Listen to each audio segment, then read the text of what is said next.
On the second day of the crucial COP26 summit in Glasgow, India has made a big promise. Prime Minister Narendra Modi announced the country would achieve the net zero target by 2070. Is it actually possible to achieve this target? Prime Minister has also announced 4 other commitments with deadlines as close as 2030.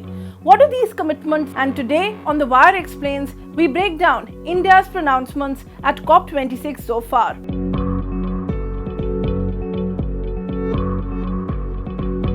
COP26 stands for the 26th edition of the Conference of Parties of the UN Framework Convention on Climate Change.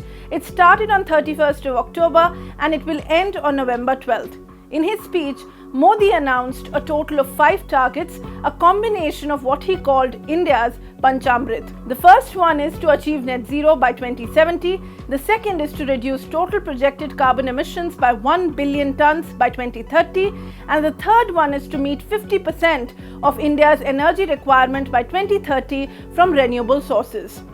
The fourth one is to reduce carbon emissions per the unit of the GDP by 46% by 2030. Increase in non-fossil fuel energy capacity to 500 gigawatts by 2030. The Panchamrit was the first major climate commitment which was announced at COP26, and net zero means that India will capture, absorb and sequester all the greenhouse gases that it emits. Economically developed nations have been pushing India for many months to commit to a net zero target. Now, India has become the last major emitter to get on the net zero bandwagon. But net zero is not a silver bullet for the world's climate crisis. Many experts have criticized the focus on net zero because they could take precedence over the need to cut fossil fuel use within this decade. Net zero also puts the outcome before the process. For example, decarbonizing too fast could increase electricity prices drastically for the poor, driving them further into poverty. For India, the path to net zero is also complicated by the country's increasing coal demand. 2070 announcement of net zero by India was not something which was expected, but announcing that India has definitely started new conversations at the COP. Now, 2070 is too far away. When we look at these kind of commitments, we have to look at what are we going to do in near future. And therein, I think one of the major points which India could have stressed upon was peaking coal year or peaking coal consumption within this decade. And that's something which we seem is missing from the India's commitment at COP. But obviously, on the other hand, the commitment on the renewable energy side is definitely a promising one, which is going even higher than what we have already committed to within our country.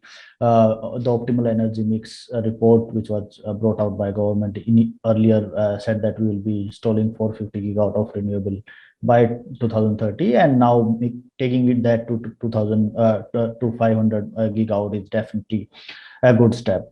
Also, the commitment on driving 50% of obviously there was a confusion of terms there, and we'll have to wait and see how that confusion is sorted and what does that really mean. The only missing thing which we see is a mention of coal and a clear pathway of when are we going to peak in terms of coal consumption and how are we going to reduce it, because even though we are making aggressive commitments on renewable energy, if we keep investing in coal, if we keep opening up new mines, if we keep building new coal-based power plants, they are not built without any money. They definitely require a lot of resources, and if we have finite financial resources, and if that money is being spent on this dirty fuel coal, which we know for sure is not going to be required or needed in future, it is an investment into future standard assets, and that money could be better utilized to aggressively move ahead on the renewable energy front, as well as strengthening our grid infrastructure to support that renewable energy integration. That's wherein I think India needs to be much more clear and much more vocal and confident in terms of moving away from coal and putting that as a commitment and an announcement. India also needs to decommission older coal power plants, control fly ash pollution and finance renewable energy technologies. India has one of the most ambitious targets of installing renewable power and over the years has made substantial progress in the sector, but the industry experts point out that the country is set to miss the goal of installing 175 gigawatts of renewable energy capacity by 2022. In fact, even as India is struggling to reach close to the target of 175 gigawatts, India's Prime Minister Narendra Modi has already set eyes on enhancing the installed capacity of renewable energy to 450 gigawatts by 2030. World leaders are billing COP26 as the last chance to save the earth from the worst of the climate crisis. Ahead of COP26, the Intergovernmental Panel on Climate Change, which is the IPCC, in its report had said that the planet's surface will warm by 1.5 degrees Celsius, more than the pre-industrial era anyway. The fallouts of this change, which is already underway, are visible in the form of more intense and more erratic rainfall, heat, and wind patterns. IPCC has also said that the world's emissions need to drop by 45% by 2030 from the 2010 levels to limit the warming to 1.5 degrees Celsius. While the climate crisis prevents every country from taking its eye off the big picture, substantial policies also matter.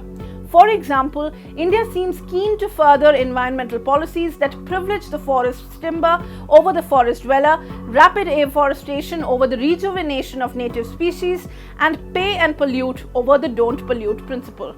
The resulting ecological deterioration makes growth unsustainable and reduces the value of the ecosystem services which India currently largely takes for granted. India made some interesting pledges as to where they stand on fighting the climate crisis.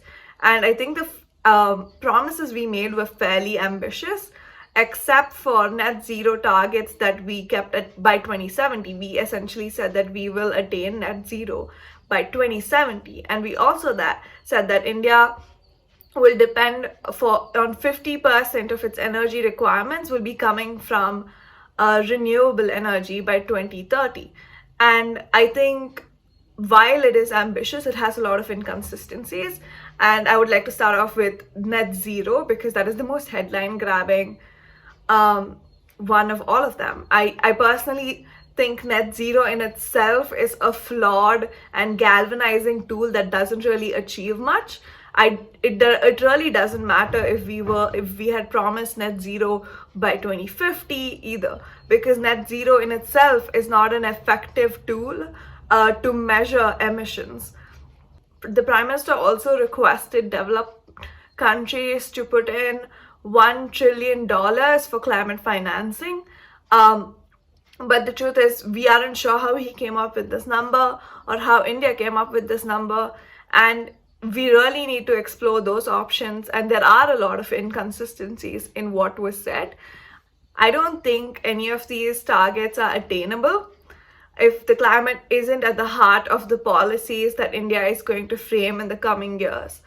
And even at the moment, India hasn't put climate and environment at the heart of any of the policies it has. The Ministry of Environment, Forest and Climate Change has been continuously diluting environmental norms.